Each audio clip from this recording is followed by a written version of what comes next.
Now more than ever, we remain constantly connected to each other through the internet.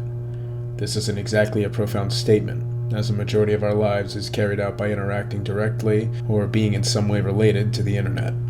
A few short decades ago, it was unlikely to hear many people being in contact with your everyday person on the other side of the globe. However, it's likely that your social media account today is littered with the accounts of people you haven't been within 100 miles of at any point in your life.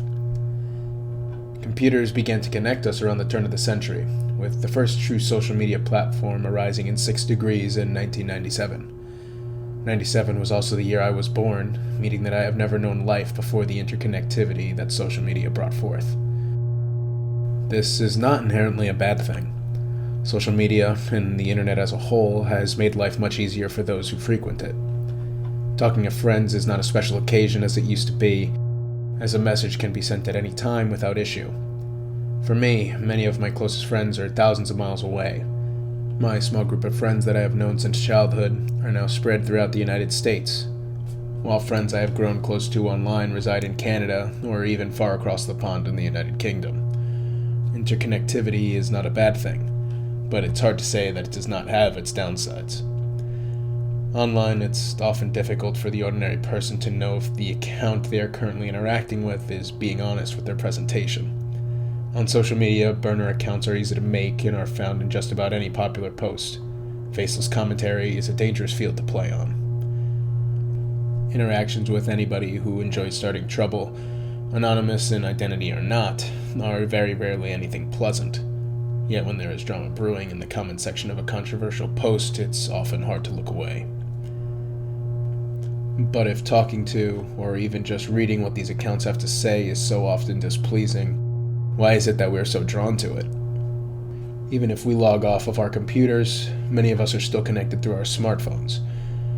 While we're at the gym, at work, or school, we will sneak our phones out of our pockets, usually unable to avoid scrolling through these endless comments.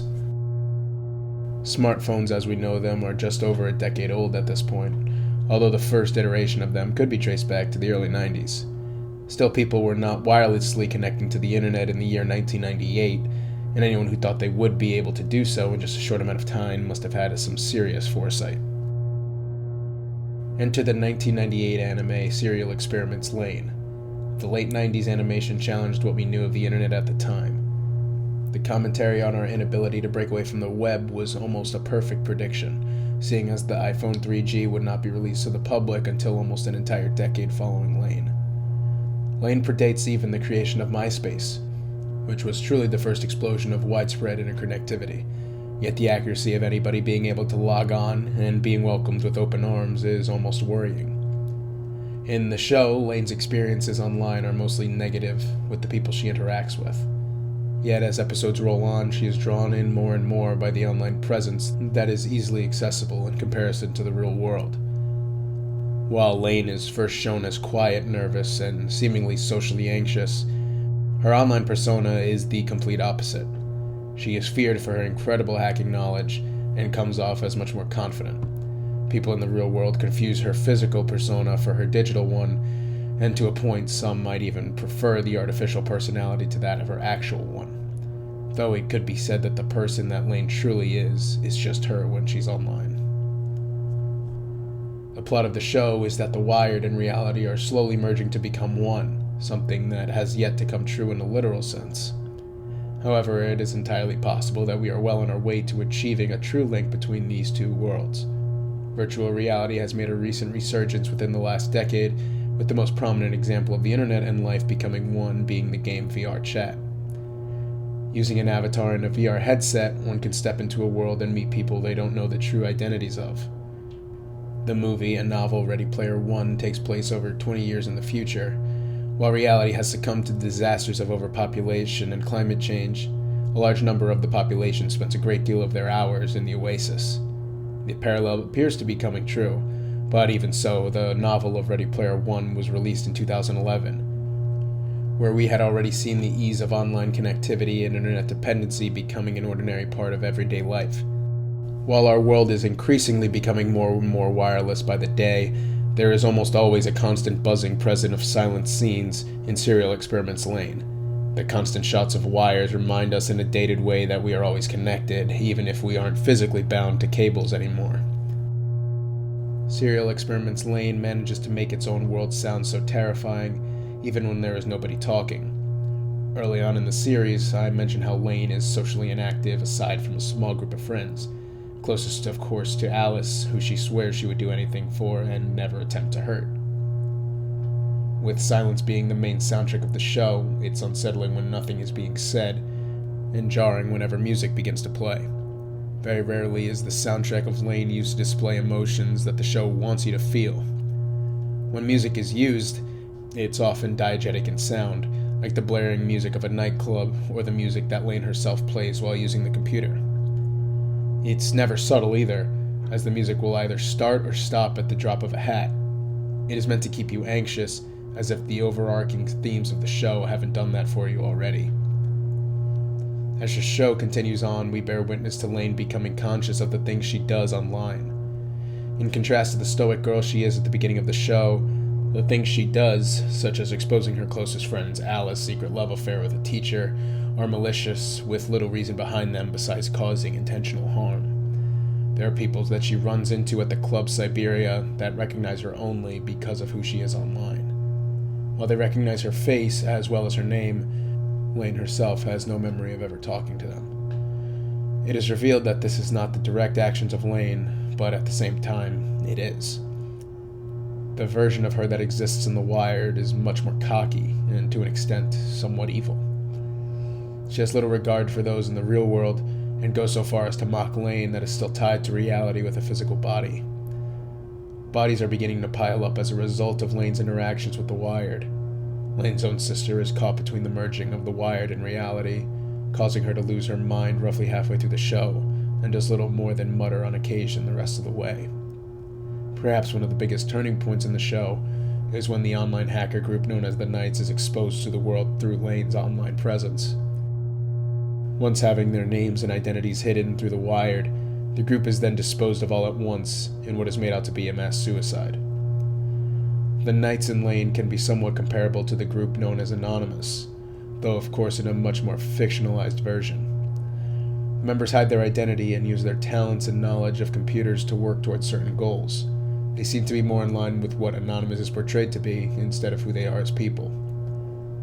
While the Knights work towards their own goals, Anonymous has put efforts towards declassification of crucial information, as evidenced in recent years. Another case of Lain accurately predicting what the internet could become in a handful of years before reality could catch up. The Knights first appear to be friendly with Lain, being the ones who welcome her into the Wired and becoming friendly with her. However, it's soon clear that her talents are far superior to theirs. As mentioned before, Lain is feared for such abilities, and she's not a part of them or the Wired, so she isn't exactly an ally. Ironically, the more miserable the interactions on the web Lain experiences, the more she is drawn into its prison. By the end, Alice finds her entirely wrapped in the cable of her computer, almost all but abandoning her physical body for the life and information found inside of the Wired. It was exactly what she had been fighting to avoid. By this point, Alice believes everything Lain had done was to spite somebody she hated, when all Lain wanted was the best for her one friend that she knew she absolutely loved. With the immense power and talent inside of her, Lain has only one solution, and it's to undo everything. To rewrite everything that had happened since she entered the Wired, and even before that, to make it so nobody even remembered her existence. Already gifted with such power, she was able to rewrite reality through the Wired. As much as she opposed the merging of the Wired and the world, it was ultimately used to solve any issues she had caused the people in her life simply by her existing. The last time Lain has a physical body, she watches over her friend Alice, now happily walking with her boyfriend, or perhaps her husband, as an adult, and the two share a brief exchange. Lain is happy to see her friend, but acts as though as if they'd never met before. Nobody remembers Lain, and as far as they know, nobody by that name had ever existed.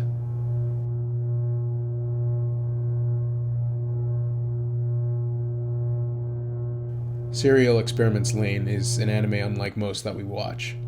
Instead of a straightforward story, The story and its interpretation are left up to the viewer, allowing them to draw their own conclusions. It is not your generic technology bad story that you'll see every day. It's provided social commentary on a topic that we would not fully understand until well over a decade later.